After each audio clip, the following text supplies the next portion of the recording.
One, two, three.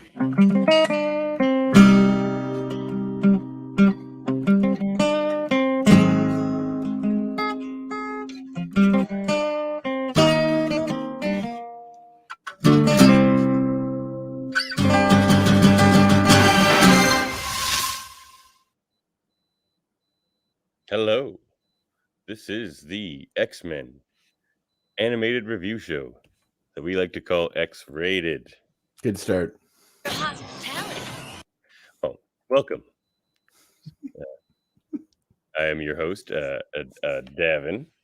Did you figure your name there for a minute? You are not fit. No, but that's why I have Andre here, who is fit. My co-host Andre Androcalypse, as we like to call him. Yes, I wish I During had some that tinny episodes. robot voice that he has in the show. That'd be cool if I could do that for this whole. Not a mutant. Not a freak. No, not a mutant, not a freak. Just Well, Andre. I wouldn't go that far. He's Mr. Worthington, or rather his doppelganger, is being too kind to old Andre. We are here to talk about the season 1 episode of X-Men the Animated Series, which we're going to say is episode 10. In some places you look, will concur. Come the Apocalypse. Which we learn more about, Apocalypse's evil machinations as they were displayed in the previous episode. Yes, indeed. We're not going to That describe what reminds happened me. there. You should have watched it. You had Previously your homework. on X-Men. Oh God, are we going to do a whole of the last episode? It'll be like, hey, I know more of this world than you have even dreamed. That is why I must destroy you. That was how the last episode ended, yeah. So we just get the last line. That's all you need. Fill it in the rest of your imaginations, folks. Absolutely. Fill it in. All right. So as we begin, as we left off, Angel is undergoing Dr. Adler's treatment. Well, and they mentioned that which I find funny because they mentioned that he funds this particular operation, or not his own, but the whole thing, like this mutant cure is being funded by Worthington. Which is like, if you're Apocalypse, especially if you know the comics, he's been around for centuries, since the dawn of humanity, essentially. And he, Egyptian times, but he, he's got lots of money. Like, what does he need fucking Angel's money for to do his little project? I mean, that's a good point. I can't thank you enough, Dr. Adler. Your cure will give me what I've always wanted, the chance to be an ordinary human being. I mean, how much is that worth to a man like Warren Worthington? I guess so, but why does he, I don't know. Anyway, so he's trapped in the James Bond. I think if you'd go through any procedure and they strap you down, that's when I might start asking some questions. So they strap his arms, his legs down, and that's what I thought about the last episode where they like strap Rogue down, and she's just like, yeah, like this is all seems legit to me. You say you're a doctor, do you? I don't need to see any credentials. Strap me to the table and let's see what happens. Nobody's ever seen Hostel or any other movies that take place in foreign countries where terrible things happen to people that just show up and accept the situation. I'm Dr. Davler for this. I noticed that. I noticed. Or am I? Or am you? Am you indeed? Indeed? So as the procedure begins, it is revealed, of course, that Adler is Mystique in disguise. Angel cannot resist. Apocalypse appears, gloats. He has a nice little line. Do you have that line he says where he says, I want you to hear you scream? Or Apocalypse says, I want to hear you yell. I want to hear you scream. Something to that effect. Oh, geez. Oh, man. It's like Apocalypse's best line. Oh, yeah. No, it's got to. Is it this one? Silence?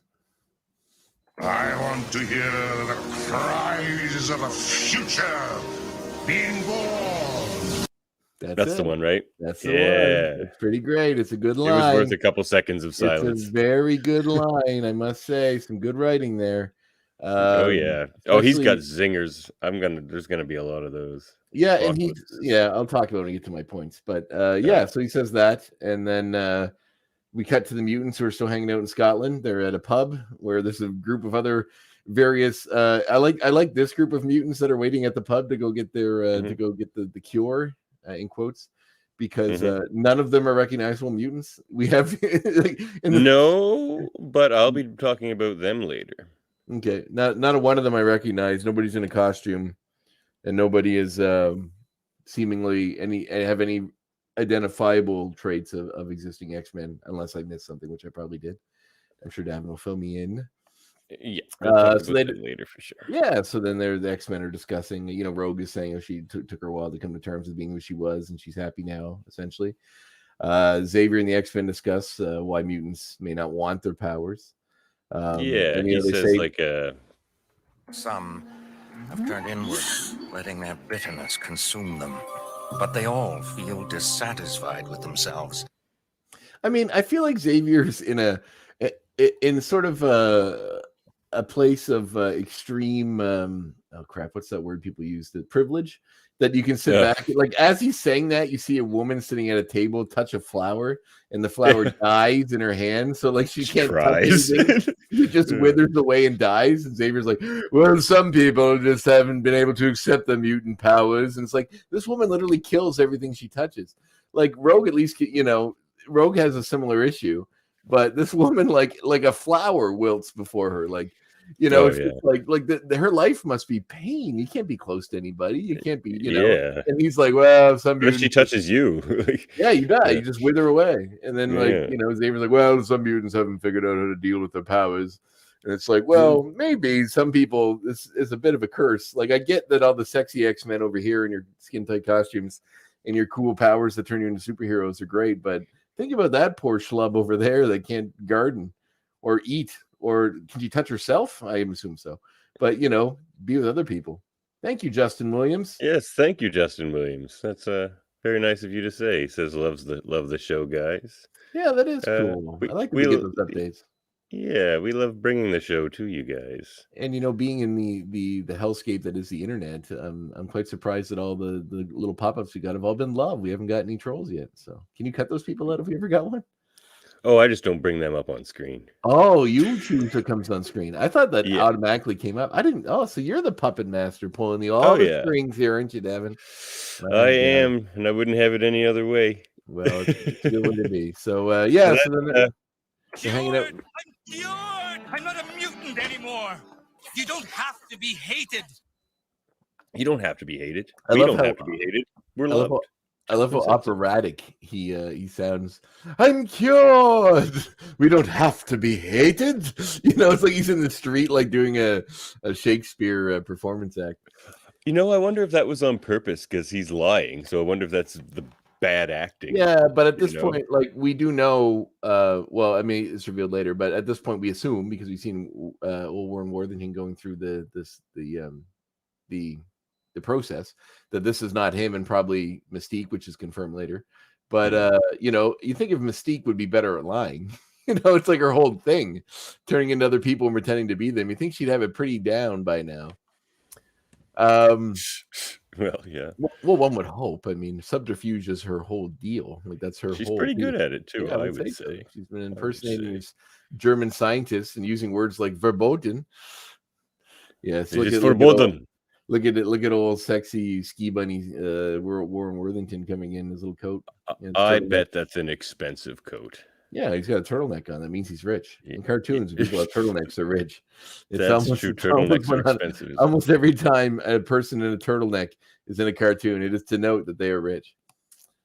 Yeah, so he comes in, says that the process cured him. His wings are gone. Life is good, and all the other mutants should line up and get over there to get the procedure done. Cyclops rather is pretty aggressive in this scene, which is not a bit out of character for him. Pestilence shall separate the weak. That's not even close. No, I totally hit the wrong button there, didn't I? That's right. So Worthington, Cyclops says there's nothing wrong with them. What? Shall separate the weak from the strong. You want to go for three or? Yeah, I'm gonna do it one more time. No, I don't know what's going on. Oh, I know what. Here, I got it. Jesus Christ! I know this is. Look, I'm gonna warn the audience right now. I'm a little frazzled tonight. We'll talk about that later on in the show. I can confirm he did seem frazzled when I first came up. That can be Oh, I know the problem now. The weak. Okay. Okay, you're controlling me now. This is how Yeah, many- no, like yeah. a So game- I saved he's like, but he's Okay. like, look me in the eye and say that. Yeah, he says like there's nothing wrong with them. They're mutants, and they're this is their natural is how they should be. And then I mean, if you just looked at a guy wearing that visor, like you can kind of assume the way that it's phrased when Angel says, "Look me in the eye and say that he knows he can't take the visor off." But it's like you don't know that. How does he know that? But anyway, Cyclops says gladly. That's what we are. And he goes to take the visor off, and then the X-Men stop him, which is pretty aggressive. I mean, he would blow that guy's face right off, basically kill him in front of all these people just to prove a point that he, that his mutant powers aren't a curse. And it's like, well, you just obliterated this human being with your eye beams. I don't know if it seems like a boon to me at this point. Yeah. So anyway, Rogue says it's up for each mutant to decide, and then they all leave. They all vacate and head back home, which is interesting because very soon after they come right back. But it's funny they go back to New It's York. true. Yeah, I don't know why. Like it seems like the freaking flyer miles must be really being pumped hard in the OX mansion. So we cut back to Apocalypse watching security footage from the pub, which he somehow has access to. And for some reason, the pub has security footage in this little like Irish pub in the middle of nowhere or Scottish pub. So he's tapped in. Good point. He sees Mystique impersonating Angel. He makes a comment that she's almost as good as impersonating him as the real thing. And then we see the newly transformed Warren Worthington, who now is in the blue and pink, very reminiscent of the 90s armor he had on with the metal wings, fully transformed. He says that Worthington is no more. And then we cut to all the mutants lining up to get into the cure, and then several of them are specifically chosen to be it's like, say what you want about the design for Archangel, which he describes himself as. Worthington is no more. Now there is only Archangel. Sorry to interrupt you. No, it's all right. It's relevant. So Yeah. to do this, he gets this cool new design, a cool new name, and then Apocalypse is like, all right, you're gonna join my there's a kitty. Hello. It's Arcade. Hey, Arcade. No, it's not. Sorry, buddy. This is Parker. I don't know why I said this is Arcade. He's upset that you called him the wrong name. Yeah, no, he is. Sorry, buddy. So like Archangel gets a cool name change, a cool unique look, and then the other mutants that he just takes that we've seen earlier in the pub are transformed into just generic kind of zombie-ish looking dudes that are given their own metallic horses so they can fly and kind of set off in their war, pestilence, and famine, and of course Archangel himself representing death. But yeah, the other ones are fairly uninteresting comparatively to the redesign on Archangel, in my opinion. Oh, I have that as well. Hold on one second here. Those who oppose me shall perish through my agents of destruction. Which he gives a nice intro. Famine, pestilence, war, death. Yeah, I do really like that delivery, and I do really like that they say death, which is for this cartoon is something that I haven't said a lot of. It seems So like we have two new words used instead of kill this episode. Oh, do we? Eliminate. We get eliminate, and we get purify, and they're both used instead of the word kill. Purify is a nice ring to it. I like that. It's interesting. It's Archangel says that. Yeah, I mean, you're not. Yeah, I guess for like a brainwashed, acolyte of Apocalypse, I suppose that wording would be in your vocabulary now. But it's I am the instrument to purify the world. He says we build a better world from the ashes of the old, and sends forth his horsemen to spread chaos across the globe. Is that where he says that? Because he says something else that I found really interesting that like really highlights his philosophy. Each generation has cried out for a new world, but has built the same old one. I think this is the same time.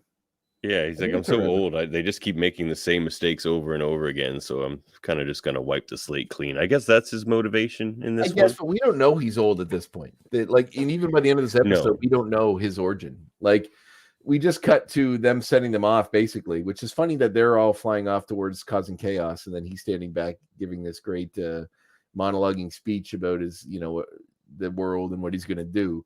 And then when we see them next, he's with them. So like he's like it's like, you guys go ahead. I'm going to hang back for a bit and talk, and I'll catch up with you guys before we do the big attack later, which I find funny because nobody's there to listen to him. So we cut the Rogue and Gambit playing pool back at the old X Mansion. You got some Gambit lines there. Oh, I got some good stuff here. These are some good ones. See, Gambit has a particularly interesting wager. How about the winner get a kiss from the loser? Oh, and of course, Looks like you're behind the old 8-ball, Gambit, and I am about to sink it. And like the stakes for this pool game, the winner gets a kiss from the loser. I mean, in the end result is you're both getting the same thing. So it's not like anyone's winning or losing in this situation. I mean, obviously he's being sexy and goofy. But it's like, that's like saying, the winner gets to split an ice cream sundae with the loser. Like in the end, you're getting the same thing, which is nice. I mean, Gambit, for a guy whose name literally means sacrificing something to get something, he doesn't seem to be sacrificing a lot. He's got the slickest line ever, though. You can drain my energy anytime, Chef. Yeah. Gambit has plenty. Which is borderline like sex talk. The way he phrases that. Oh yeah. Like it's pretty like I'd say you're treading the line as far as the censors will let you go, I'd say. Or the studio will let you go. Because he's like, you can drain my energy. Not as good as he thinks he is. And I don't think we're talking about mutant powers anymore here, Gambit. I think we're talking about something else. Mm-hmm. So Storm makes a joke, and Gambit has a funny line about how even Storm is making jokes now. What's going on? Which Gambit, the term rec room does not mean that you must wreck it. Storm makes jokes now. Oh my God, I just found a way easier way to do these sound effects, and I feel like an idiot now. This is going to be a lot easier from now on. Well, that's good. I feel as though his accent fluctuates sometimes. Like that didn't sound very Cajun. I'm not sure what it was. But yeah, so he goes to charge up the pool cue to hit the ball to win, and somebody bumps him. No, Jean Grey used their powers to move the cue. He scratches the table, to which Storm that. Maybe Monsieur Gambit's not as good as he thinks he is. But why does he need to charge the cue anyway? How fast does he need that ball to go? Yeah, like wouldn't he just blow it up or blow up the cue? Isn't the whole point of his powers is that he charges it and then it explodes? Or maybe that was just going to look cool though. Like this ball he was shooting for was still going to go in. I feel like everything Gambit does is to look cool. Have you noticed he has not once in any situation they've been in taken off his costume? They go to the tropics. They go to Scotland. They go on a night on the town. He goes out on a date. He's just hanging out at the mall. He's wearing the costume every time, complete with the stick, the metal boots, everything. He's there. He's ready for war at all times. Old Gambit. Old Gamby, as I like to call him. It's true. You can't take a rest in the guild. So they turn on the TV, and then we see a nice generic world peace conference going on, in which all the, I love these sort of situations that get teed up in these cartoons where they're like, just happens to be a world peace conference going on right now, where all the world leaders are talking about disarmament, and then a guy comes out. Trouble at the World Peace Conference.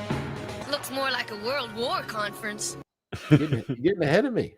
I know, sorry. Where you're really at is right here, and I find this kind of funny. Not sure what's happening, but it appears that a mutant terrorist is disrupting the peace conference.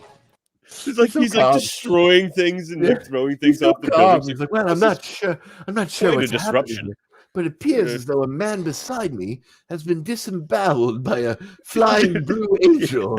I think that's what's happening. Allow me to get in for a closer look. Like everyone else is running, and this guy's like, I can't. This is the best reporter in the history of time. Oh, he's seen everything. I guess so. I love his outfit. Actually, that reporter has a fantastic outfit. He's an instant legend. He's very British looking in the way they have him set up. But so one of the gargoyles on the building, when they're talking on the news, transforms into Apocalypse. Which is the first time I believe we've seen his shape-shifting ability, which is used in the comics. And he starts raining chaos down in the crowd, and by chaos I mean rubble. They all take off as his acolytes show up, and they start causing trouble as well. The old horsemen of the apocalypse, and then they send tanks after him. But the there's always tanks around. Always tanks. No matter where they're always like they're in Paris at this point. They're not in like. the tanks are always just around the corner. Like it's like within seconds, the tank is there. So like and they never the tank, do anything. Yeah, the tank. They're Well, useless. they make a hole in the bridge. The tanks are going across to go get him, and then the tank falls out. And of course, we see the two tank drivers holding on for dear life because they jumped out at the last minute. We do see an instance later where we don't see someone escape, though, which is interesting because we always usually see a parachute when a plane blows up, but a helicopter explodes and there's no vision of anybody escaping, which is interesting. But we also see the first instance of Apocalypse's growing powers as during this fight he grows to kaiju level, not quite kaiju level, but somewhere between big, Colossus and he's probably 25 feet tall, somewhere in there. I wouldn't say he's in the hundreds of 50 feet tall, but he's up there causing trouble. So yeah, all this chaos is happening after the X-Men just left Europe and went back home. So of course they have to pile back into the old Blackbird and head back to Europe again. And Xavier, when they see him on the news, Xavier says something along the lines of like, "This is my greatest fear, that unlike Magneto, this is a mutant that is so crazy that there's no reasoning with them," which I think is pretty presumptuous on his part. Like, we don't know anything. He doesn't know anything about this guy. He just showed up on the news, started smashing stuff. Although he does say, go ahead. Another weird thing we find out about Professor Xavier is that he doesn't like war movies. We have to stop Apocalypse now. Very nice. I did notice they used the phrase "Apocalypse now," which I thought was funny. I wonder if I wonder if that was purposeful. Probably. I mean, the writers probably have some fun in their own way. You turn that down, for God's sakes. You're in a podcast, sir. God, get over your phone. Damn it, professionalism. So I'm frazzled. All right, sorry. You be frazzled. I got you, baby. We're here. We're here together. Thanks. We're a tag team. Yeah. This one's for you, Morph. For Morph. So he gives Rogue it says buy a t-shirt. He gives Rogue the mission of going to Muir Island, and because he recognized on the television that old Archangel was the guy that came into the bar, which is interesting because he looks quite different. He's blue now. The only thing reminiscent of the old guy is that he has blonde eyebrows still. He recognizes them all. Yeah. Yes, he recognizes all the people, because the woman with the flower, I believe, is Pestilence now, and Famine's the other one. There is some good when they're running around causing trouble. No, it's the other way around. The Withering Lady is Famine. Is she? Yeah, because I just did the that quote I did by accident 3 times there when I was trying to do the Cyclops one. That's do you have the audio from the French people when she makes them all wither and get all hungry? Because that was but that was terrifying. I know that was one of the most terrifying scenes in this. Yeah, no, I don't think I grabbed that, but I was going to mention how scary it was. Yeah, so as they send the X-Men off, they send Rogue off to go visit with Adler and find out if there's some connection. I mean, obviously there is, but some connection to this cure and this new mutant and his evil group here. So she goes off to do that, and then we cut to the chaos being strewn about the countryside by the horsemen, and one of them is this scene in which these regular this is the 90s, right? This is 92. The show came out in 93 at this point. 3 is when the first season came out. So 2. At this point in the show, too. So we're in the early 90s, and it I always like how the depictions of European countrysides are in cartoons, because everyone's riding horses still. They got flat caps on, they're heading to the sock hop, at the local place after they raise a barn. It doesn't seem very modern at all. But it's like on The Simpsons where they sent him away to the vineyard in France. The French vineyard, yeah. It looks like it's the 30s. Yeah, everyone they got horse-drawn carriages, and it's just nobody's doing. There's no actual machinery used in making the wine. It's just still stomping grapes. Yeah. So we cut to some French people with a wide open horse-drawn carriage in the back that's full of food. And she makes the food go away using her power, essentially, or rot spoil. And as she does, the people that are there as well get all gaunt looking, and they're saying, I'm so hungry, and it's actually really disturbing. It's like something out of I don't know why, but it kind of reminded me of Watership Down, one of those animated things where you see something really disturbing, or Ralph Bakshi's Lord of the Rings, or Fire and Ice, or those old animated movies he did, because they're there's some super disturbing. That's probably one of the scariest scenes I think I've ever seen in the show by far. Oh yeah, They're mumbling and they're just like, yeah, they're like, "I'm hungry, I'm so hungry," as they're like wasting away. It was very yeah, it was it was almost a stark moment. It almost took you out of the show a little bit, but it was good at showing, the power of these beings. So it had an effect. So it sure did. I think yeah. Yeah, so they're taking down the French army, messing everything up. Then Rogue heads to Muir Island. Oh yeah, also we see Archangel destroy a dam. He just goes in and like shoots his arrow or his little darts out of his wings and blows up the generator, which in turn makes the entire dam explode. Yeah, that's when he says he's going to purify them. Yes. Well, with water and fire and water. Yeah, fire and water. Yeah, that's true. That is true. So he did. Water will wash you. I mean, that could be called purifying. Maybe by purify, he just meant they'll be clean now. He just wants them to be clean. And the fire to heat up the water to have it like a nice temperate bath. Or just to dry off, So, so Rogue goes to talk to Adler, who of course is Mystique in disguise. They're getting a bit of a struggle. Adler is revealed to be Mystique. Rogue straps her onto the treatment machine and threatens to do it to her. Mystique immediately gives up the entire plan, revealing Apocalypse as her boss, and she had to help him or he'd kill her, and he's super powerful, and he hates mutants and humans alike. Probably true. No, she definitely tells the truth. She just lets it all out, like with hardly any provocation. Like, these guys are heroes. They're well known to be heroes. You think she's going to kill you or do something to you on this machine? Like, obviously not. But, Mystique's like, nope, here you go. Here's the plan. Yeah. He has a secret command center buried under Stonehenge. What a place to put it. Yeah, like that. Yeah, for dramatic effect, let's put my secret base under one of the biggest tourist attractions on the planet. Nobody will notice me coming and going from my secret base. I'm going to put my they're in England. Base. Yes, Eiffel Tower was in the background of the France shots. So it's like, I'm going to make a secret base in the heart of New York City. I'll put it under the Empire State Building. Good spot too. Or in the middle of the Grand Canyon, right on the edge of the Grand Canyon, everybody's going to look at it. Like, why would you put your base?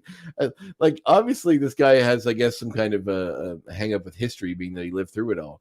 But it's just interesting that he picked Stonehenge, and like the amount of work, like to build this giant underground bunker that he has there. Like, if nobody would have noticed, Yeah, that's true. Like, well, he had the money for that, but he needed Worthington to bankroll his experiments when he's trying to be Adler. I mean, it could have been there like before Stonehenge was even built. They had a metal door that opened and closed when he wanted to. Like, he put in some electronic shit. Oh yeah, he had celestial technology thousands of years ago. That's okay. That's where we're going. I think we missed it into this now earlier, but he did have the classic X-Men. Destroy them all. Their villains like to have the "destroy them" line. Well, isn't that until the X-Men show up and they fight? Is that when he says that? No, he says that earlier, I think, when it's like he sends the Horsemen out to destroy the people, I think. And that's, when they blow up the planes here. So Mystique gets Rogue lets Mystique go. They get in more of a fight to let her get away before Apocalypse takes revenge on her for, revealing his location. Mystique in a true form, and also a moment of idiocy by Rogue, pulls a gun immediately and tries to shoot her, blows up the machine. Who's gonna tell him? He's gonna tell him. She's like, get away before he goes find you. Or he probably won't be too happy to find out you revealed his location. She's like, we want to tell him. She pulls out a gun and shoots at her. Just give your villain every opportunity to kill you. That's what you got to do as an X-Man. So Rogue and the machine's broken. Rogue's upset that the machine's broken because of they could use it to perhaps find out what they did to the other mutants to save them. But Mystique escapes, which I'm going to bring up later because it was interesting how they did that. And then we cut to the building exploding after all of the machinery. Rogue escapes and goes off to join the rest of the X-Men in battle. The rest of the X-Men show up. They deal with Pestilence, knocks them down. Storm creates fog, which I find interesting. Storm always has to say words. Storm's got some wicked badassery in this. Rise, fog, and divert our enemy from her path. Storm, your master commands. All theatrical. No need whatsoever. Like, amazing. would the fog not come if she didn't say that? Like, it's purely theatrical. Like, the fog would come, it's but like would she's we have asking enjoyed for the ourselves? fog to come. It's like she's speaking to the elementals to provide her. Like, it's interesting. I mean, it's obviously a cartoon, so you gotta have some. It's a respect theatrical thing. to what, the fog gods, the gods of fog. Okay, well, you don't want to piss To those the guys fog off. itself. Like, she's in touch with that. In touch with the fog. Like, see I what talk you're to saying. plants. She probably talks to weather phenomena. Maybe. I mean, she does a lot. She certainly asks them for their assistance a lot. That's for sure. So yeah, they disrupt Pestilence. Archangel makes a save and escapes with her. The X-Men just follow him back to Apocalypse, which is funny. These They're guys like, sweet, he'll take us right back to Apocalypse. These guys are supposed to be ultimate super soldiers, like, working for the ultimate despot, madman, tyrant that's going to destroy the world. And they fall. They literally, once one of them gets dropped, they all bail and run right back to him and say, "We were defeated by this group." And he's like, "No one can defeat you. You're the Horseman." It's like, you didn't even fight. You knocked down one of you, and the rest of you just bailed. Bailed right away. So anyway, the X-Men show up him. Around the same time, Rogue shows up as well. Where Mystique and Pox base is, they prepare to they get in a fight. She gets there before the rest of the X-Men do. Apocalypse and her have a little bit of a battle in which her coat gets burned away, and we see her full costume without the coat on, which is kind of cool. Yeah, and then less 90s, but very cool. And then we had the infamous scene that we used for the background there of her getting knocked down with her butt full in view of us, while Apocalypse sort of stands over her triumphantly. Yes, that's the vision, which is, I think the animators having some fun there, that's for sure. Back in the 90s, maybe too much fun. We can get away with that. That's a pretty detailed and pronounced shot. I would say so. So somebody was certainly having fun, and that's for sure. And I agree, maybe too much, but it's the 90s. It was a different time. It's a different time. 30 years ago, booty butt cheeks were in the culture. Yeah, and Rogue's clapping them cheeks. That's what we're seeing right here. That's what's happening. So it's prescient because that's long before that became a thing. But Rogue was doing it beforehand, in the middle of battle with the possibly the greatest X-Men villain of all time. So then when she's knocked down, Apocalypse is gonna basically kill her. The rest of the X-Men show up, and the battle ensues. During the fight, Rogue takes off her glove and uses it to take Archangel's abilities from him. Let's see if I can improve your disposition.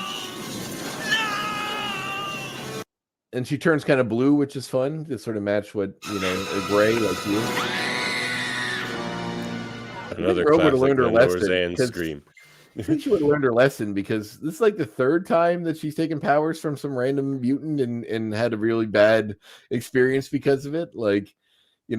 Juggernaut's insanity and the evil that was instilled within Archangel. And there's somebody else earlier too that she did it too, where she's screaming and off the get-go.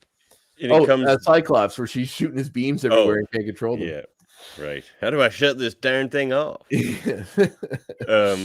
That brings us back to what we were saying. I believe it was last episode. We were saying how they don't like to do punching in the fights, and that sort of kind of violence. Because in a lot of these situations where we see Rogue use her draining power, it would actually be a better plan for her to just fly over there and punch them with her super strength.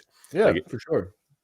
So, but they don't want to do that, and it's not as dramatic either. But so in doing this, she absorbs, I guess, the evil out of Archangel, who comes to his senses and tells them all to stop. There's been enough destruction, and fights off the rest of the Horsemen.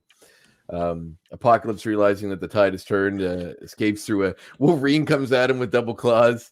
I like that eyeshadow he's got on there. I like Wolverine, that they left the blonde eyebrows. That's not the case when you see in the book? Your normal. No, I don't think so. Well, let me tell you right now. Anyway, so Wolverine goes to make a dive. Yeah, they do keep them. I thought they did. Yeah, he goes to make a dive, because sometimes when he's not wearing the outfit, he has his hair out. He's just blue with the blonde hair and the blonde eyes. But anyway, which design wise, they should change his hair color. But Anyway, I would have if I was, as a graphic designer. It pains me to see odd color palettes. I do kind of like that costume, even though it's kind of weird. For like all the lines are kind of superfluous, but it is cool. I like it when the kind of darker versions they do now. Yeah, the X Factor one. Yeah, you got there, or X Force one. You got there. yeah. That's Rick Remender's X Force run, which is cool. Yeah. So It's yeah, good run. Wolverine comes at him with the double claws, and Apocalypse, who's already displayed that he's basically a beast, for some reason just decides to go down a little elevator to a secret bunker and then disappear in a. I remember distinctly. Maybe this is from the comics. Apocalypse escaping in a similar manner, but his ship was like shaped like a pyramid, or it was very Egyptian-y looking. And I thought that memory came from this show, but the ship just looked it did look kind of Egyptian-y, but like it wasn't apparent. It was just sort of a modern looking ship. So he gets a new ship that comes out and basically shoots straight into space. He goes straight up. He doesn't escape. He doesn't escape laterally. He escapes vertically straight into space. So he's gone. His ship is definitely a spaceship, which is interesting. It's like celestial technology. He's gone. Rogue mentions that she absorbed his evil, and he says he hopes she can handle it better than he did, and that he made a mistake essentially trying to cure himself, because look at him now, he's far worse off than he was before. At least before, he was a pretty human with like angelic wings and looked like someone out of a romance novel. Now he's blue with metal wings and rather more freakish looking than ever, considering he didn't want to be seen as a freak before. He's certainly so it's one of those, it's a real be careful what you wish for scenario here, kids. And don't worry, I took the evil away when I touched you. It's a part of me now. Yeah, so I still don't know why Rogue's so gung-ho to keep her powers now after comments like that. But anyway, Archangel, I wanted to be normal, but all I did was prove that I'm capable of terrible evil. Yeah, I feel that's like his moment. Not quite the lesson to be learned here. I mean, no, that's what he learned. You were brainwashed and changed by mad science. Like, it's not like you just became evil. I'd also say, maybe see where your funding's going a little more carefully. Yeah, maybe. Squander I'm sure you're giving millions of dollars to this mutant cure. Maybe you should like check it out during the process and not just at the end when you show up and get transformed into an evil monster. Yeah, so then he just flies off into the distance, similar to a Bill Bixby Hulk exit, to go off on his own adventures and probably show up again later when we least expect it. But yeah, so unlikely. That's the end of the episode. And I think Rogue has her little contemplation moment there. Perhaps. But yeah, we have the end of that too. I got the end. Before he flies away? Yeah. I just hope you're strong enough to control it. I wasn't. Oh, I guess that was the end. Yeah. Yep. And that's another chapter closes in this X-Men saga that we have built this empire on. Yeah, well, everyone's favorite segment. That's what we're here to find out. Each of us will have to look into his own heart and decide. Everything she says is so bedroomy. Everything she says is so like sultry and bedroomy. It's always like, I guess somebody's got to look in their own heart and decide. It's all like so soft and like, maybe I'm just projecting because I always thought Rogue was a sexy character, but who didn't? Yeah, she's everything she says sounds like there's some kind of a. It's like she's Blanche from the Golden Girls. Like almost everything she says has some kind of a sexy tinge. Oh to it. yeah. And once again, I'm probably projecting, but it certainly seems what do that way in a lot of these lines. What do the kids call it when you want two people to be together? Shipping or something like that? Shipping, yeah, yes. Yeah, like that's why everyone was shipping so hard for Rogue and Gambit, because they were both so sexy, and you put them together. I thought maybe you were going to ship Rogue and Blanche together, because me and Blanche. You and Blanche. Oh sure, that's good. I've always been more of a Dorothy Rose person. Maybe at the same time. Yeah, that's fine. That's fine. Dorothy doesn't ship nobody. She's a man. Our ratings from 1 to X. Who's going first? You. Me. So I gave this match whatever you pick. Fair enough. I gave this one an 8. I thought this one was quite good, but not over the top like a 9 or a 10. It was, but I enjoyed it a lot. I thought there was a lot of, even some like kind of a philosophical stuff with Apocalypse. There's some good action. The Archangel storyline was good. I think we should change our rating system to just like from 7 to 10 because none of them really seem. We never really seem to dip any lower than that. I know, but I also quality think does. the earlier seasons are the strongest. I think agree. when we get I've to the heard the later quality seasons, dips quite a bit come season 5, but we'll see when we get there. we'll see some different numbers. Maybe so, but yes, I agree. 8 is a good number for me. There's a lot of cool stuff in this episode. I don't want to talk about it too much because we do have our points coming up. But and it's a little frustrating because I had a sound clip ready for us to have different numbers. We beg to differ. But I guess we don't beg to differ. We beg to differ. But I'm playing the clip anyway because I worked hard. Well, I'll pick a 7 if you want. Then you can play it. No, that's fine. This one deserves an 8. It's a good episode. Okay, it's a good episode. Yeah, we set up a cool villain. We get some fun nods to the history of X-Men comics. It's he's very epic. It's very epic, which I like. So, especially rolling into the 2-parter season finale, which is coming up. Yeah, that's also true. Okay.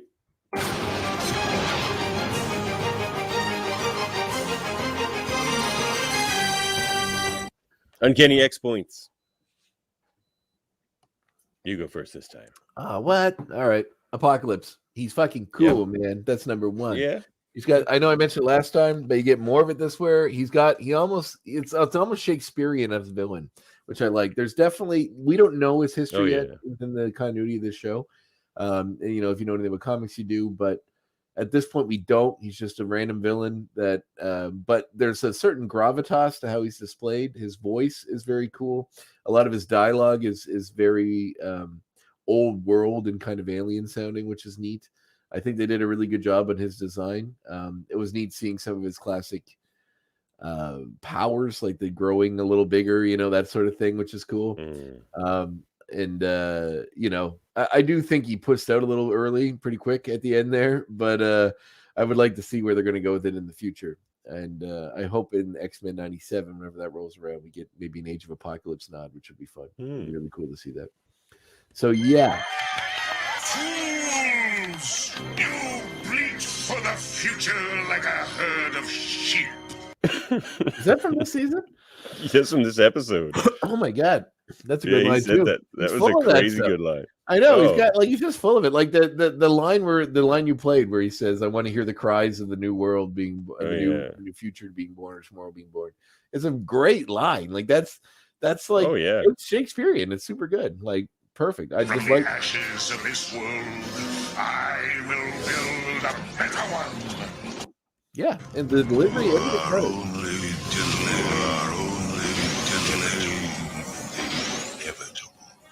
Who does the voice of Apocalypse in this? Oh, John Colicos. We'll talk about that here soon. Okay. All right. So my first point. Well, why not? John Colicos. As I think I mentioned the last episode, I'm quite a fan of John Colicos because he played Kor in both the original series of Star Trek and Star Trek Deep Space Nine. He's Kor, same guy. Yeah, he's Kor. Yeah, it's Kor. That's awesome. Like think of the voices now, right? Yeah, that makes sense. I just never thought about it. Huh. It was the perfect. It makes perfect sense. Voice acting choice. Yeah. Well, he also was Klingon Commander. He was Kor in the original series too, right? Yeah. Same. It was the same character. Yeah. I never realized actually until this very moment that those characters were the same character. Well, Klingons can be quite Shakespearean as well, Yeah, well, as Christopher Plummer will tell you. Yeah. Or he would if he were still alive. Yeah. Pour one out for Christopher Plummer. Good Canadian actor. Well, and John Colicos, he's no longer living either. Ah, man. Yeah, no, he's a cool actor. It's funny that character in Star Trek is such a goofball.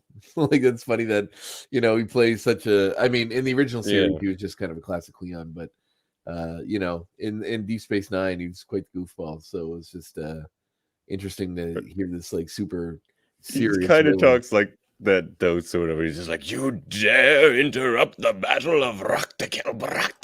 Like, yeah, that is true. He does, because there is sort of a weight to this character in Star Trek too, that or as well that kind of goes through here. So yeah, that's interesting. Very cool. Very, very cool. I'm up. I'm up. Yes, this point, which I was going to bring up. I had it right queued up in front of me. Here we go. So this is basically an adaptation of X Factor comics, which are episodes 10, 12, 15, 19, and 24, which set up the Horsemen of the Apocalypse. And you have it for your reading. I figured you probably would. Yes. So there are some differences, but in the series, Apocalypse gathers the Horseman by himself. He doesn't have Mystique or the Cure thing behind him. And previously, Angel had his wings amputated by the Marauders in a previous comic. And then so given the grim nature of that, seeing his wings ripped off, I'm assuming that's why they went the road they did for the series. But it is a bit of a departure from what they originally did, but it is certainly an homage to those comics. Oh, definitely. Definitely. Cool. That was sort of one of my points as well, but I do have an extra, so it's all good. No, it was just that I thought it was cool that they adapted X Factor comics as well, and they were kind of looking all around the X-verse for stories, you know? Yeah, I mean, that's certainly apparent in some of the cameos that other mutants make. They definitely are paying attention, which is nice. It's nice to know that they care enough about the wider world to throw in cannonballs and avalanches and characters that Firestars and those guys that don't necessarily get front billing a lot in the X universe. Well, yeah, I mean, yes, I guess that kind of brings me to my next point, which is just that this show is just like the X-Men's greatest hits. Which kind of makes me wonder if that's how they're going to do the X-Men 97 show, if it'll be a lot of the greatest hits that we've seen since then in comics. There's a lot. They got 30 years to go, of stuff to pick mine from, so... we're about to get Days of Future Past next week, so that's a big story that there's a lot in this season. A lot of classic X-Men stories in this season. Does God Love Man Kills ever appear in this, like Chris Claremont's story? Oh, I wonder. I have that here somewhere. I have that original trade paperback. Yeah, like the William Stryker, the original version of that. I don't think so. I think kind of Gyrick takes that role in this show. Well, the religious bend on it. Not with the religious bend. I know. I don't think they go with the purifiers and all that. I know Stryker's sort of character got co-opted and changed for X2, but I think Bryan Singer's an amazing actor, and I love that character in that movie. Brian Cox. What did I say? Bryan Singer? Singer. Oh, he's the director. Sorry, Brian Cox. Yes. I love him as an actor, and I feel like that role is one of the best lines. He's so good in it.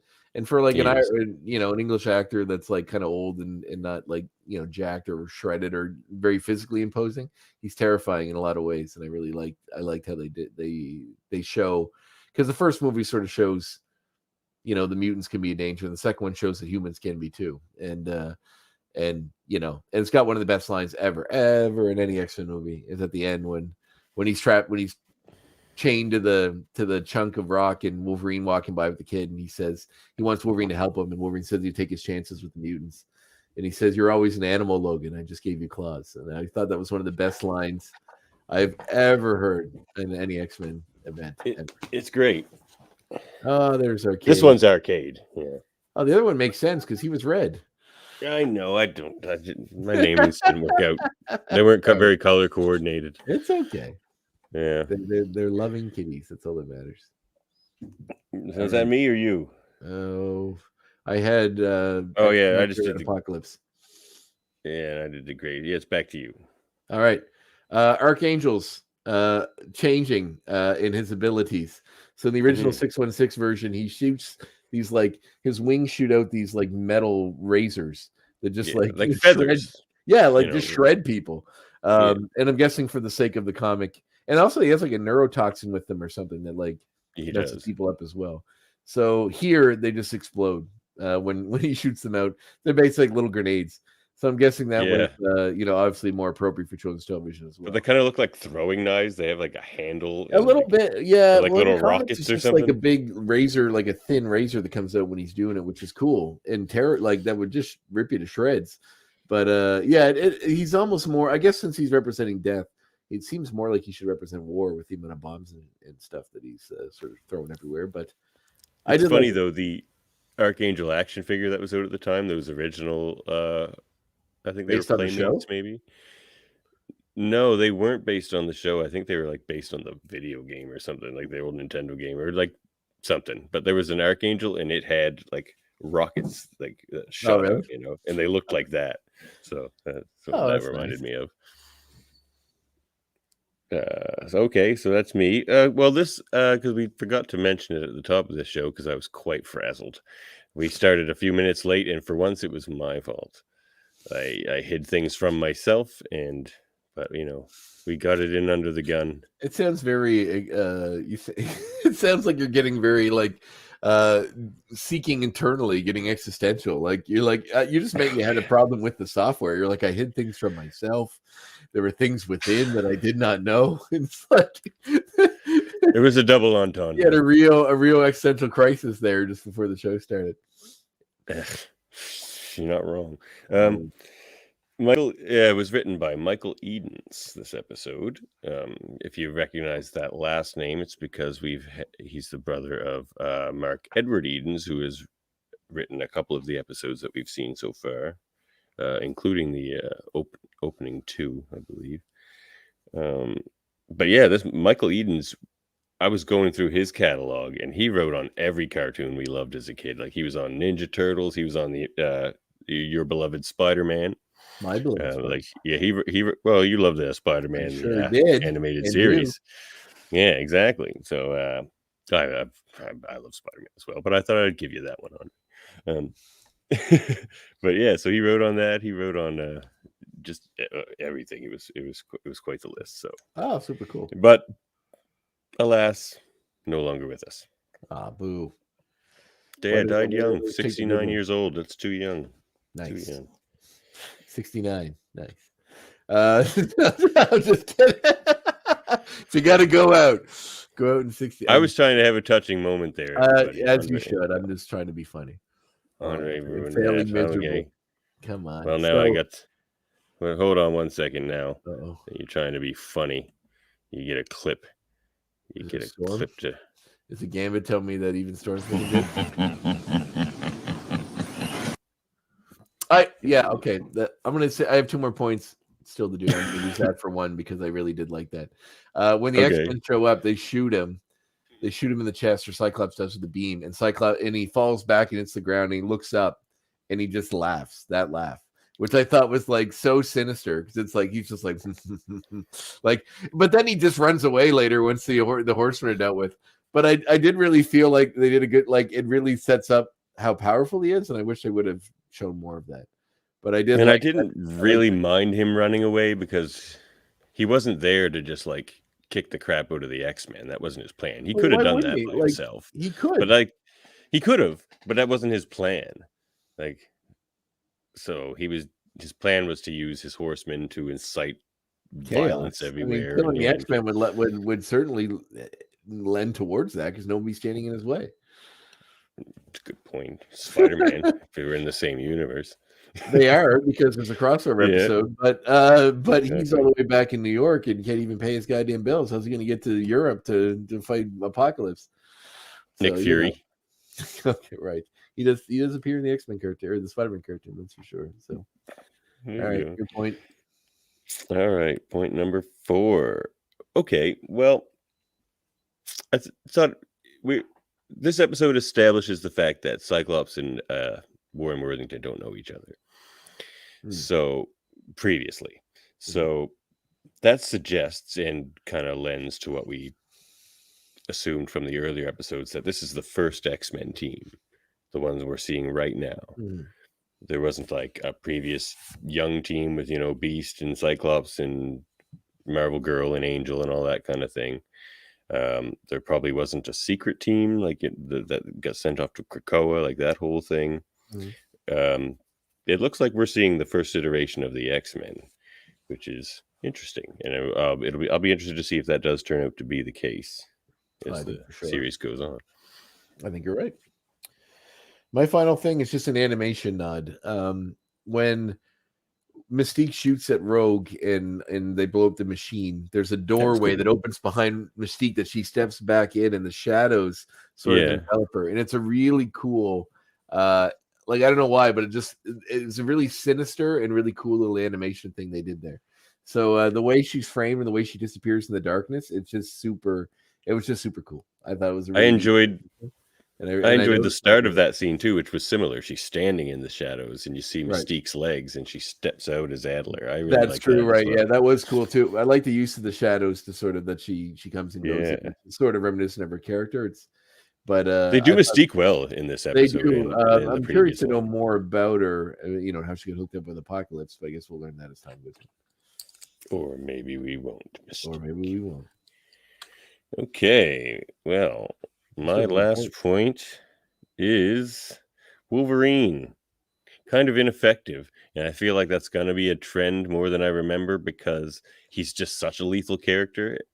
So they sort of have to get him out of the fight. Like most fights start with him getting him out of the way. Like this time he punches the Horseman's thing, gets his claws stuck in so they can fly him away.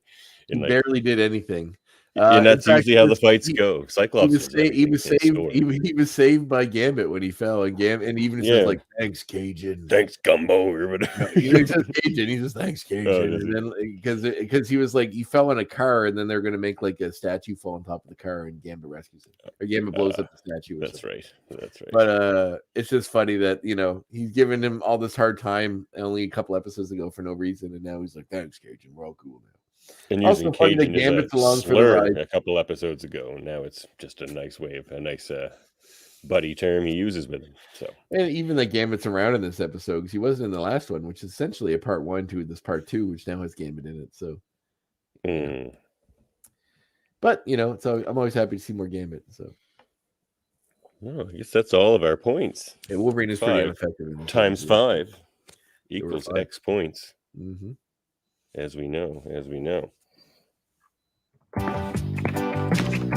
Hey, check this out. It's our comic reminiscences and recommendations. So you gonna use those X Factor issues? I got some stuff here. So I recommend X Factor number 6, which is the first appearance of Apocalypse.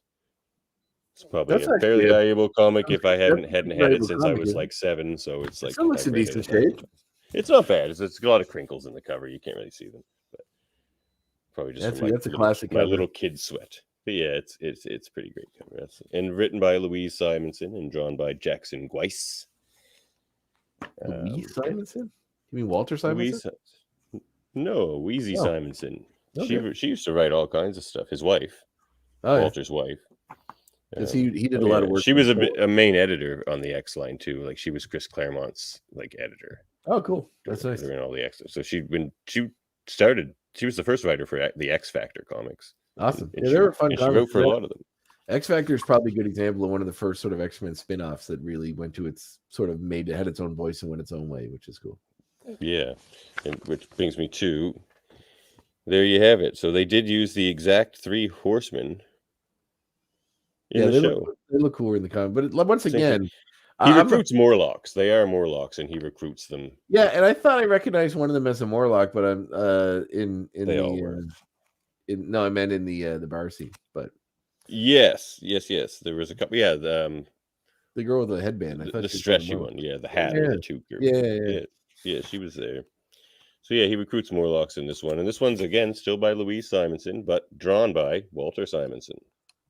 So we got a nice little the man who did a lot of Thor work back in the day. Oh, some great Thor stuff. Him and Dan Jurgens did some of the seminal Thor run. Oh yeah, invented Beta Ray Bill. Yes, that's right. Who we love. And then of course the first Archangel, which is just a few issues later in issue 24 of X Factor, again by Louise Simonson and Walt Simonson. And this is the Fall of the Mutants, which was a cross X storyline. I remember the New Mutants one being quite good as well. Might be the death of Cypher. Oh, I think it is. Yeah. So Fall of Mutants was good stuff. It was good stuff. Back in the day, for like under $10, you could read all the X-Men books at once. What a magical time it was to be a kid. What a magical time. Now it's like $4 per comic, and there's like 100 X-Men titles. So if you want to follow what's going on, you better be rich. $4 American, maybe. Up here, comics cost more than that. Yeah, that is true. It's hard. It's hard. All right, I'm going to draw attention to this since we're talking about stuff, which is Joe Jusko. We talked about. Nice. Marvel Masterpieces. He did these card sets for Marvel. This book in particular is rather expensive, but it's worth it because it has all of the high res, high art, like the full page art of the cards themselves. Lots of great X-Men characters, including one of today's subjects there.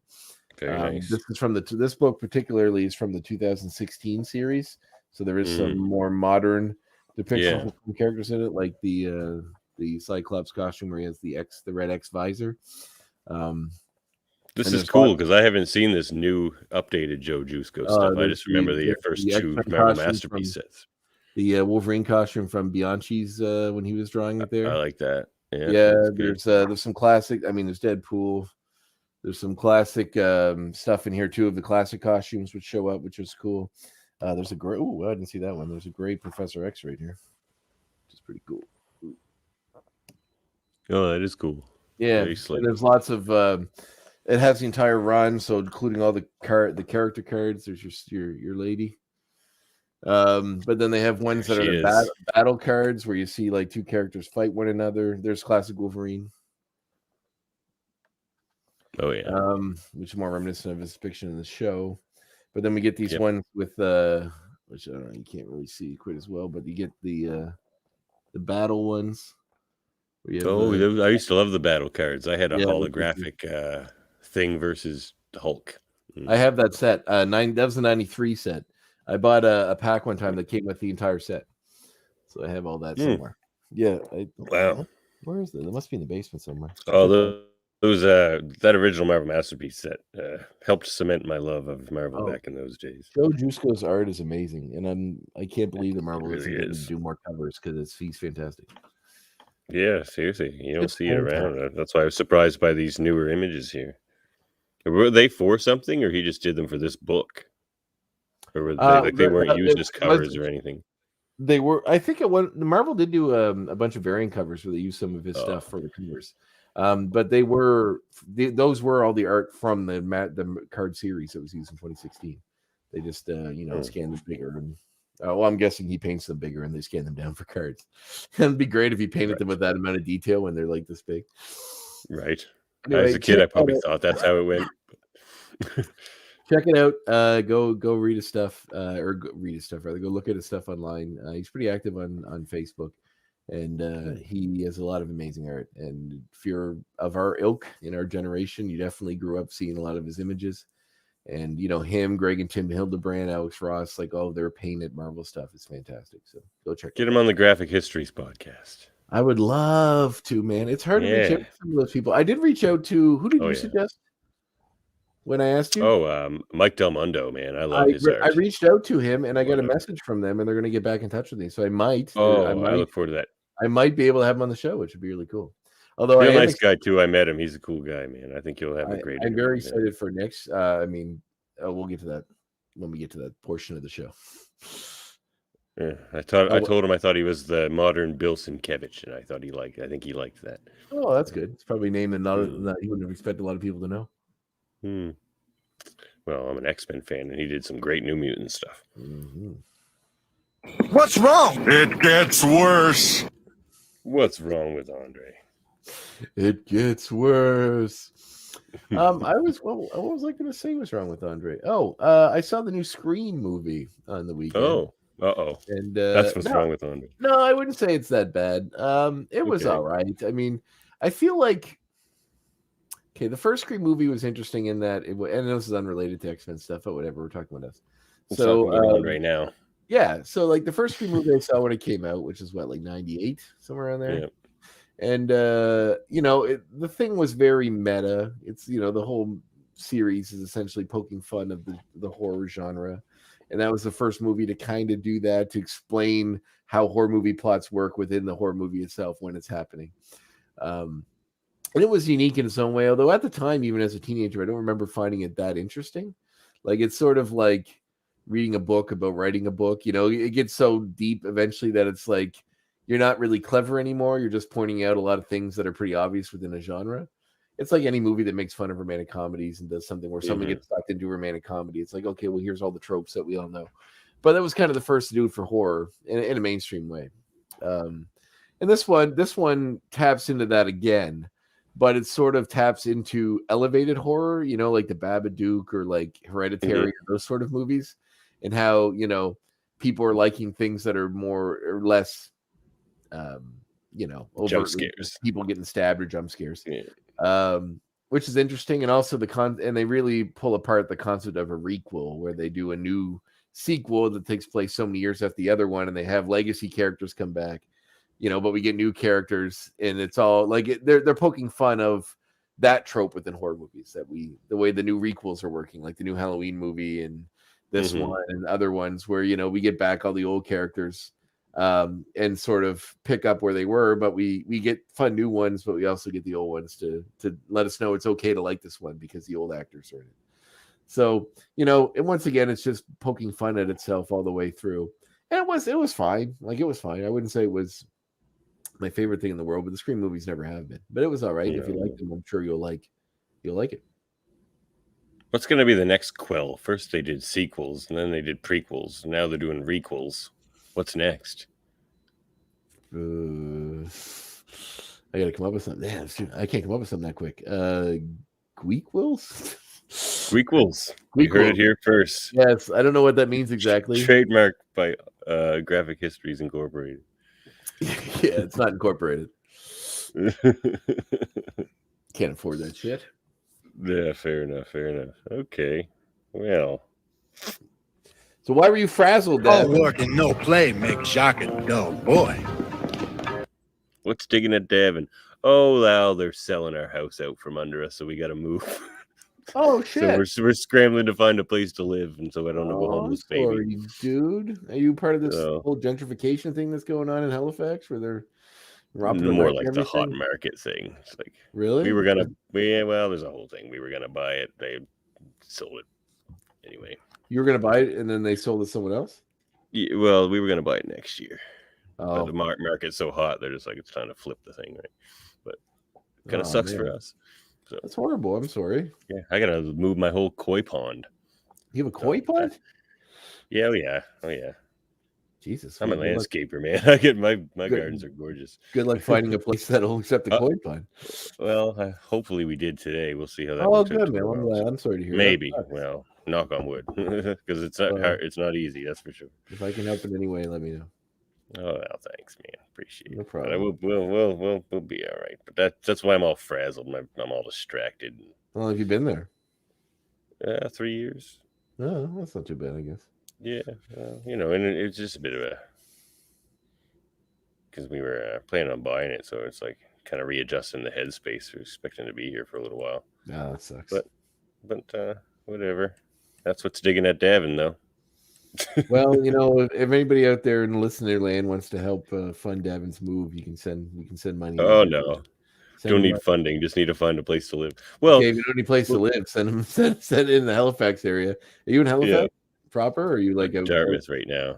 Dartmouth, Jesus Christ. Oh man, I wouldn't want. I like Dartmouth. Move to Truro. That's where the action is. That's where I'm at. We'll talk about Truro another day. Me and Truro have issues sometimes. Well, I'm not from here originally, but I've lived here as long as I haven't lived here at this point. I moved here when I was 18, so I'm 36 now. So I've lived here equally as much as I haven't lived here at this point. I'm not naming names, but I stop into Truro to eat when I'm passing through every now and then, and I keep being disappointed by Truro restaurants. So, well, talk to me. That's my gripe. I'll give you some places. Have you been to Belly Up yet? That's my favorite place. What one? Belly Up, the smokehouse. I don't think so. That's my favorite place. So. All right, I'll try that one next time. All right. Also, cheese curds is great. You guys have that in Dartmouth, I think. Oh yeah, we got that. Yeah.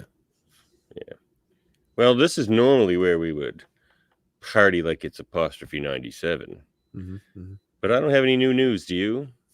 I do not. I went searching when we talked about it earlier, and I did not find anything. All it's just still the same news about how they have voice actors back in the studio doing voice work. So, but that's okay. I am prepared for this. Ooh. We're going to talk about Bronte or Charles Dickens novels.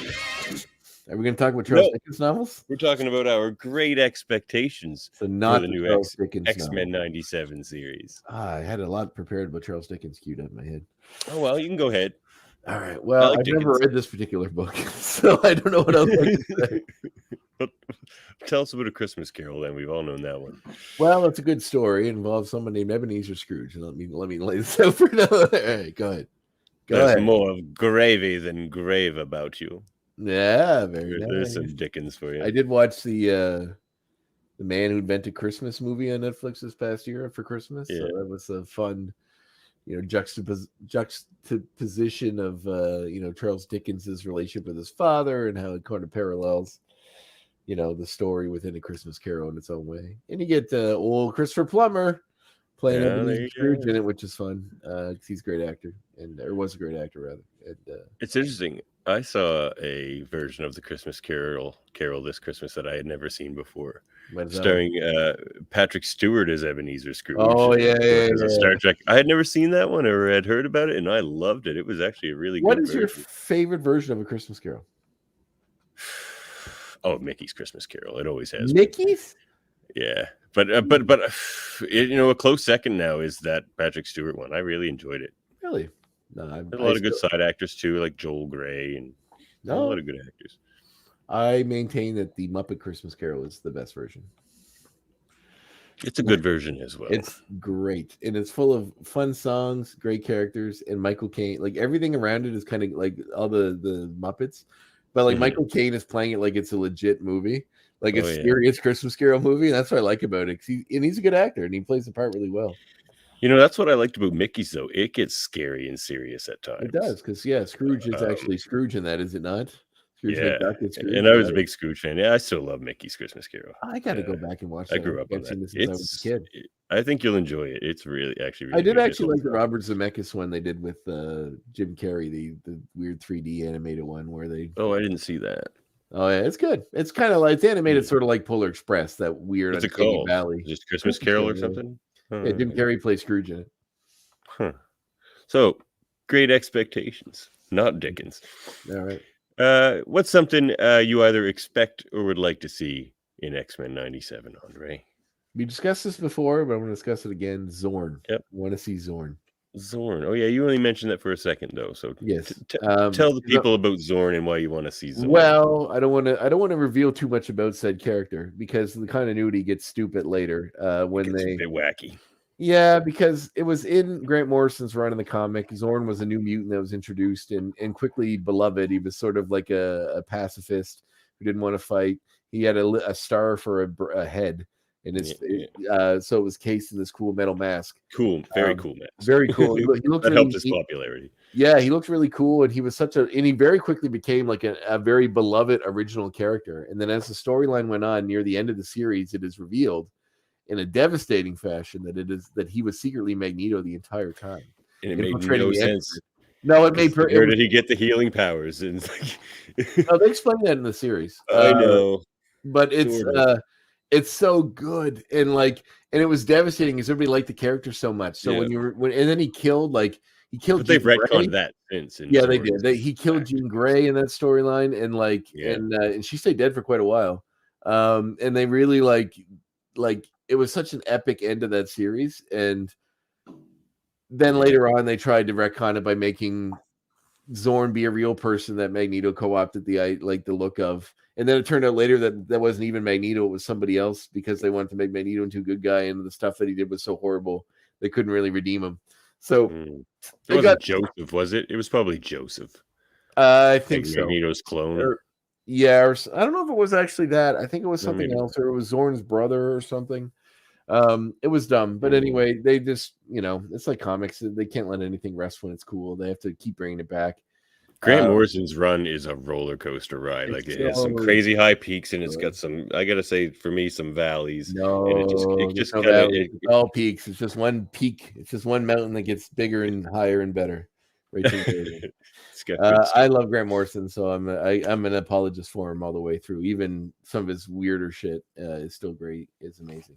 But yeah, I'd love to see Zorn. There's a lot of other stuff I'll save, but if this is going to be recurring segment, I'll save something for later. This is going to be the segment we throw in when we have no news. I would love to see them do a similar storyline where they introduce Zorn and then we get Zorn for a whole season, and then at the end it's revealed that he's Magneto. That would be awesome. I know people but it wouldn't be a surprise. Yeah, It wouldn't be for us. They'd have to but change it. It would have to be somebody else. No, not it wouldn't be Megan. for us, but there'd be a lot of people watching this that probably didn't read those comics. You know what I mean? Just like the X-Men cartoon or like X-Men in movies and cartoons and don't read the comics. Because there's not a lot of, I mean, there's overlap, but there are a lot of, if you had a pie graph of people that read comics and watch and consume superhero shows and movies, I guarantee you it would be quite a bit beyond the comic of people that don't read the comics.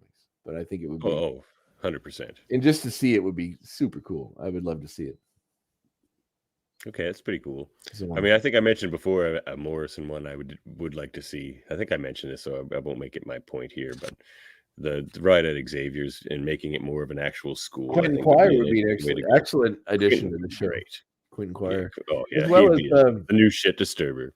Well, I mean, we've got to know some of Negasonic Teenage Warhead was introduced to the Deadpool movies. She was created for that series by Grant Morrison. And side note, she's named after a song by a band called Monster Magnet, which is a personal favorite of mine. Do a song called really? Yeah, I was wondering where that came from. That's from a song called Negasonic Teenage Warhead.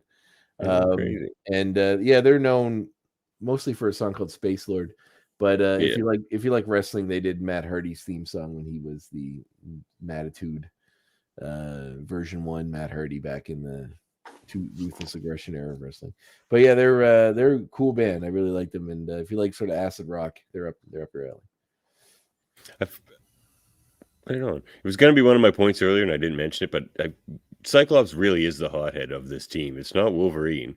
Wolverine's always like having these situations where he's showing that he has rage, but it's him subduing it, whereas Cyclops doesn't even bother. He's just like, I will shoot you in the face, Warren Worthington. You know? Yeah, Wolverine seems to be repressing, or certainly in control more so of his, and even when he's so overcome with emotion by Jean Grey, for instance, he knows enough to remove himself from a situation, just leave before he kills somebody, does something terrible. Yeah, exactly. That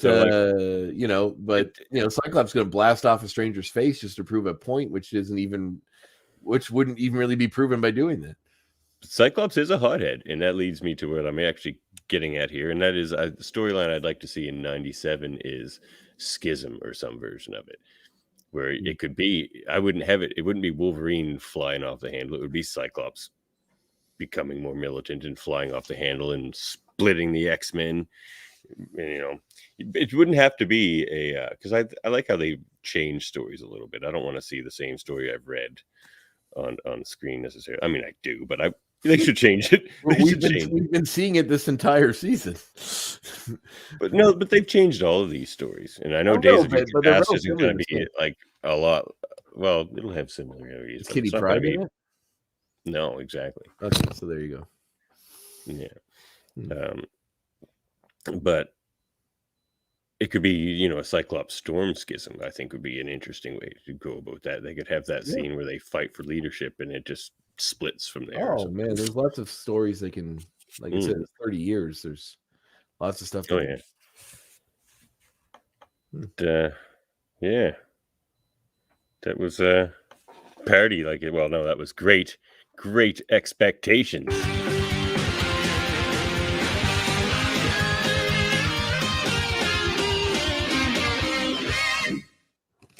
You can contact us at the X-Men Review Show at gmail.com. Like you sound like you're discovering this as you're saying it. It's like you're reading a Well, I didn't even read it properly. It's just X-Men Review Show at gmail.com. You got to put a question mark at the end, like you're not sure what you're saying. Review show? You can follow us on Facebook /X-Men Review Show, or Twitch TV, which I made X-Men animated reviews so I could be inconsistent with the rest of our brands here. Like a house of cards falling down around you, Devin. Yeah, I know. I mean, of course, if you're watching us, you're probably watching us on YouTube or Twitch, but you can catch us on YouTube, of course. And you can, if you're you can find the audio only version of X-Rated, the X-Men Animated Review Show, wherever you get your podcasts. And if you're listening to the audio-only version, you are listening thanks to Buzzsprout.com, who I use to bring the audio podcast to you all, and as well as my podcast, Luke Cutros of Trek, and I highly recommend them. if you want to start your own podcast, which I think everybody should. The audience is growing for podcasts, and the amount of podcasts is shrinking. So, good time to get on board. Is that a legit statistic? I feel like it should be getting. Yeah, that's a legit statistic. Maybe people don't have the staying power to stick around for something that doesn't seem to be seem to be working for. Several years. I think maybe when the medium was a bit newer too, where everyone was just trying their hand at it, and then people lose interest and people fall off. Interesting. So do we have a code or something we give people if they're going to sign up for? Yeah, in the description, there will be a link you can follow, and if you want to support the show and start your own podcast, you can follow that link, and Buzzsprout will hook you up. I'm terribly technically illiterate half the time, and I've been impressed. I've had to use their help chats and stuff, and they're awesome. They get right back to you, and yeah, they're really helpful. I've been impressed with the stuff I've been able to do with this, man, because I have my own podcast, which we'll get to in a second, and I do that all through Squarespace and just getting the links out to individually to each of the big ones. And it's a lot more work. This thing does it automatically, and it does it really well. So if you want to do it, I'd say it's worth the time and the money to invest in doing it this way, because it gives you all the tools to make it super easy, and it saves you a lot of time. See that we're shilling for real now, and not just giving it away for free. That's right. We're not the Me Undies level yet, or the Castor mattress. Oh, you just did it. There we go. We just gave it away for free again. That's fine. Well, we're just saying they're out there. But yeah, I think if we say it enough times, maybe their internet spiders will find us, and then they'll give us a big check to shill their merchandise, which we will happily take. We will suck the appetite of our corporate overlords in a second. So you just give us. I prefer e-transfer, but I'll take a check. We have no backbone whatsoever. You tell us what you want and give us money. We'll sell whatever it is. Questionable medical products. You want us to distribute misinformation about vaccines and COVID-19. We will do it. No, I'm kidding. We won't do that. But but we're ready. We're ready for all your corporate sponsors. Would you like a "This One's for You" Morph t-shirt? I know I would. Send us a message and some money, and we'll send you a t-shirt. Yeah, maybe get the details before you just send money. Because by that definition, you could send $2 and be like, "Give me." Yeah, send us a message first. We'd figure it out. We'll coordinate that for you. We'll chat with you about it. That's right. Tell us about the Graphic Histories podcast, Andre. Well, I listened to the last episode. You listened to all of them, have you not? Or quite a few of them. Oh, a lot of them, not all of them. I don't think. But what? You haven't listened to all of them? Going through the back catalog. Well, this is done. This is done, sir. We are over. I thought you were a dedicated fan. I took all the DC character ones. The Graphic Histories podcast is my podcast. It started as my COVID project. Basically, what I began doing was just doing character histories of comic book characters that are showing up in television and film, and then I would sprinkle in every fourth episode and featured interview with someone related to comics or to sci-fi or anything in that realm. Then eventually I realized I much more enjoyed just talking to people and doing the interview segments, so I phased out the other part. And now you listen to that, giving me crap about not listening to all the stuff that you've abandoned entirely. Abandons the concept yet. Give me crap. The thing is, you would go on YouTube and type in fucking, Nimrod, to use the X-Men reference, and then if you did a Nimrod, I'd listen to you. And then you get like 1,000 YouTube videos that explain his entire history in 10 minutes, which is way better than listening to me in a podcast talk about it for half an hour. So because that's what it's like having a Star Trek podcast. You're drowning in a sea. I thought, well, I like talking to people and it's fun. So yeah, so this week comes out the second part of my featured interview with David Cutler, who is a good friend of mine and former roommate. Now works for Marvel Comics. He does art. Some of his new comics have just come out, including his new it's called Marvel Voices Heritage is this edition, which features indigenous superheroes, and he does a story based on one of my personal favorite obscure Marvel characters, American Eagle, who I always really liked how he was depicted in Warren Ellis's run on the Thunderbolts.